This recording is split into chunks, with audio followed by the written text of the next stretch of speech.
Hello friends, in this video I'm going to tell you how you can add ripped paper frame effect in Canva. Right now as you can see we are into Canva and here we have just selected a blank image template. Now we are going to elements and here in the elements you can search for any photo, right? For example, I am just using this photo, right? Or you can use this photo as well, right? So I have placed this image over here, right? And now going to reposition this image. Okay, and here you can simply search for paper hole.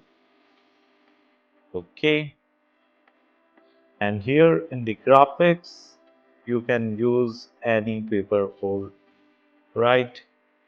For example, I'm just using this one. You can use some another one as well, right? Depending upon your requirement. Okay. Now again we are going back to the elements. Let's duplicate this page, remove this paper hole, right? And click on share, download, only the current page, done, download. Okay.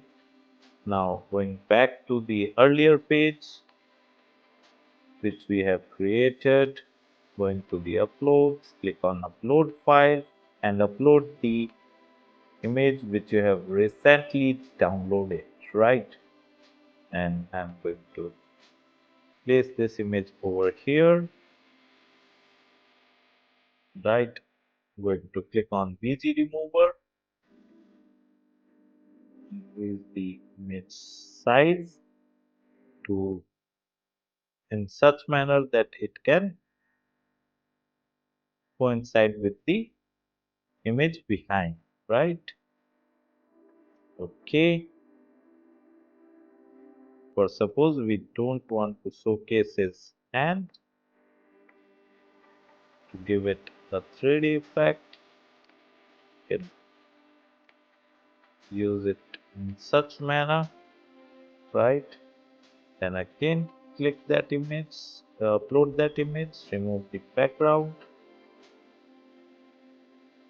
Okay, good, done. So in this manner you can simply create a ripped paper frame effect in Canva. I hope you liked this video. If you liked this video, hit the like button and kindly subscribe to our YouTube channel to watch more videos like this. Thank you. If you want to learn digital marketing for free, then subscribe Digital Bikana YouTube channel right now.